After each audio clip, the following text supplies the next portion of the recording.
Le diaconat, c'est être configuré au Christ serviteur. Je crois qu'être au service des autres, être au service de ses frères, et quels qu'ils soient, rend profondément heureux.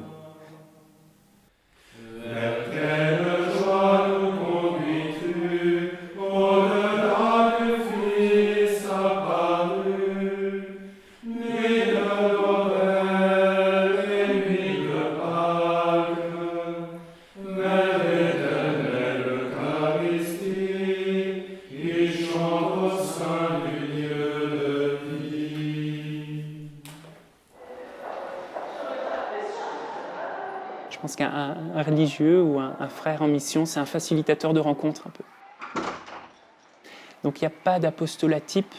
Je crois que c'est vraiment être avec le peuple de Dieu, avec les marges et aussi les périphéries du peuple de Dieu, et d'être là et d'annoncer le Christ. Et en fait, surtout pour nous, de recevoir cette annonce du Christ, parce qu'on rencontre le Christ aussi beaucoup et énormément dans les gens qu'on rencontre.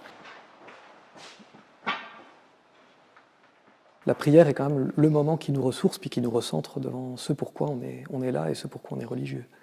Il y a une parole qui prend le temps de s'incarner, je vais dire. Voilà. C'est peut-être plus ça ce que je dirais aujourd'hui, c'est que je me rends compte que Dieu parle, mais qu'il ne parle pas dans le fracas du tonnerre, comme on dit, mais peut-être sur le long terme.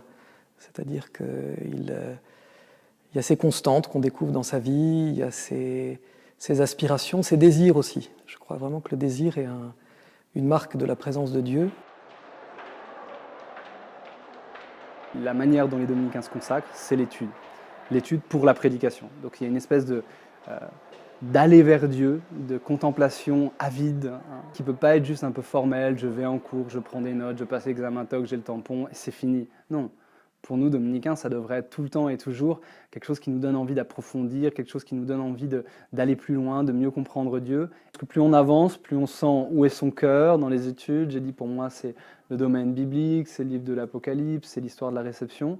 J'ai un peu trop tendance à vivre dans ce monde intellectuel où les choses me frappent et m'illuminent et me fascinent. Mais heureusement, je suis aussi très bavard, j'aime beaucoup partager les choses qui m'ont touché, et donc du coup, ça déborde assez naturellement, parfois même un peu trop, sur les gens autour de moi.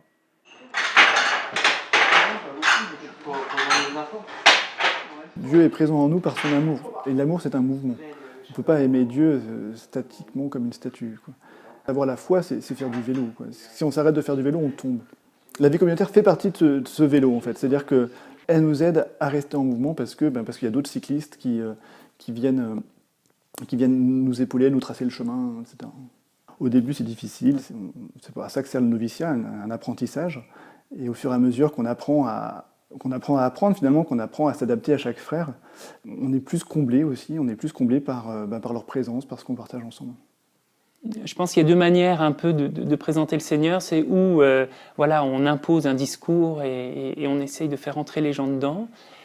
Moi, ce que j'aime plutôt, et c'est plutôt en général, je pense, un petit peu notre vie dominicaine et notre approche, c'est de montrer que déjà dans leur vie, avec le plus de délicatesse possible, il y a déjà des signes de Dieu et qu'il y a déjà des semences, et qu'il ne tient qu'à eux aussi de les faire pousser et de les faire fleurir. Il faut à un moment donner un style. Il y a des auteurs qui ont des pensées géniales, mais qui ne sont pas accessibles, parce que ça fait plus sérieux d'être compliqué, etc. Et je pense qu'on en revient, et je pense que c'est bien. Je pense que ça fait partie de la vérité d'être simple.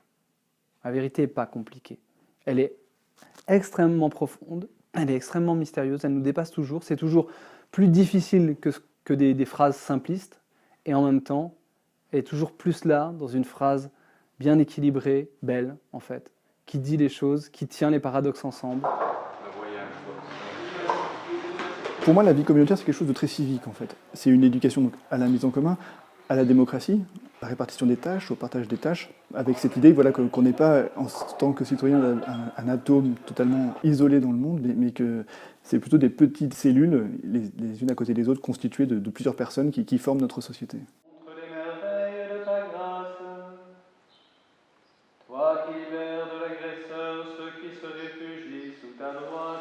peut-être encore plus dans la vie de religieux, il y a des moments où on se dit est-ce que Dieu écoute vraiment? Est-ce qu'il me parle vraiment? Ou est-ce qu'au fond, je suis en train d'engager ma vie sur une pure abstraction, sur une pure illusion? Je m'étais déjà posé ces questions avant, mais je dois dire qu'elles sont redevenues encore plus fortes au moment, notamment quand je me suis engagé définitivement dans l'ordre des Dominicains, parce qu'à un moment donné, on se dit, bon ben voilà, on engage toute sa vie, et si ça se trouve, on engage sa vie sur quelque chose qui n'est qu'une projection de ses propres désirs, de ses propres idées, de ses propres fantasmes.